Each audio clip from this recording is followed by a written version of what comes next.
Welcome to Nordic Market News, Friday, December the 16th. We summarize the past week's most market-affecting news every Friday.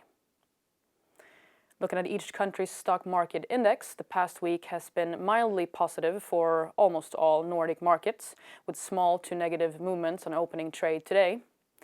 Helsinki 25, 1.3% this week, or minus 0.1 today.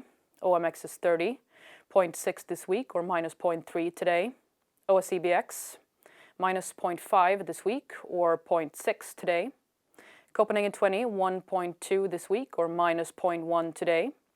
Nordic 40, 0.5 this week, or minus 0.2 today. Starting in Norway, Norwegian oil giant Statoil will sell its oil sand operation in Canada for 832 million Canadian dollar. The buyer is Athabasca Oil, and the news was announced this Wednesday. The consequences for Statoil will be a downwriting of 500 to 550 million US dollars, not including the negative currency effect between the Canadian and American dollar. Athabasca Oil will take over at the turn of the year, January 1st. The Norwegian banks will have to increase their buffer capital from 1.5 to 2% to conquer turbulent times. This was announced by the Norwegian Treasury Department yesterday, Thursday. The elevated housing prices are the main reason behind the Treasury Department's decision. And furthermore, on the macroeconomic front in Norway, the Norwegian Central Bank left the prime rate unchanged this week at 0.5%. In Sweden, the retail giant NMN disappointed the market with their sales in November, wiping out the monthly progress for the company stock. Sales for NMN in November increased 9%, clearly below expected 13.6%. RCB Capital Markets estimates a pressured gross margin for NMN with 1.2% in the fourth quarter, given the poor November result. Both Carnegie and RCB Capital Markets has issued sell and outperform recommendations for NMN, and the company stock dropped 5% before lunchtime yesterday, Thursday. American Justice Department has issued a review of German company Knorr-Bremse's offer on Swedish brake manufacturer Haldex, meaning the transaction could be delayed up to 6 months. Since early this fall, there have been a battle among bidders to acquire Haldex.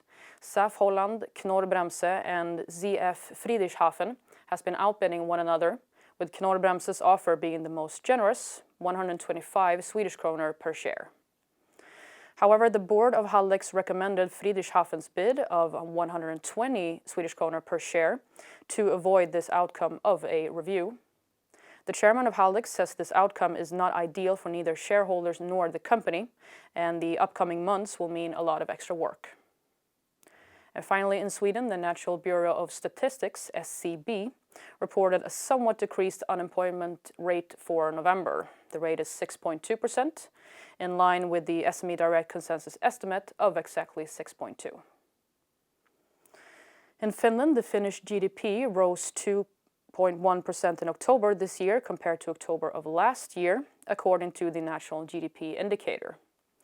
Meanwhile, the Finnish CPI, Consumer Price Index, was unchanged in November compared to previous month.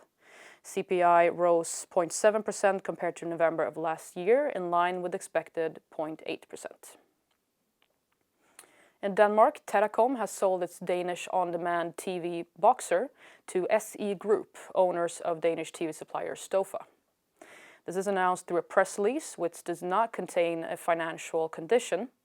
Boxer supplies about 280,000 households in Denmark, and the press release states that the crucial reason for selling Boxer was the prospect of a much better development with SE Group than with Telecom. Through dropping Boxer, Telecom can continue focusing on the network operations, according to the press release. All business customers at Nordea will be charged for having money at the bank come mid-January of next year. This action is due to the Danish negative prime rate, and previously largest business customers with Nordea has been charged in this matter for outstanding capital, but within a few weeks all such customers will be affected. Michael Frisch, manager of Nordea's business banking, says Nordea has to take into account the negative prime rate and the outlook of it remaining negative for some time to come. The Danish prime rate is currently minus 0.65%. Nordea's Denmark competitor Jyske Bank has since earlier introduced charges for their business customers. And finally, late Wednesday local time, Federal Reserve in the US increased the prime rate with 0.25 units to the interval 0.5 to 0.75, quite expected by the market. However, Janet Yellen was unexpectedly optimistic about the rate for the upcoming year, estimating Federal Reserve will increase the rate not only twice but 3 times during 2017.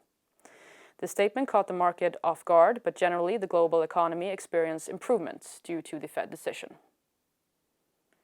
That was the headlines for today's program. Nordic Market News will now take a break over Christmas and New Year's Eve, but we will be back again after the holidays with more Nordic news. Thank you for watching.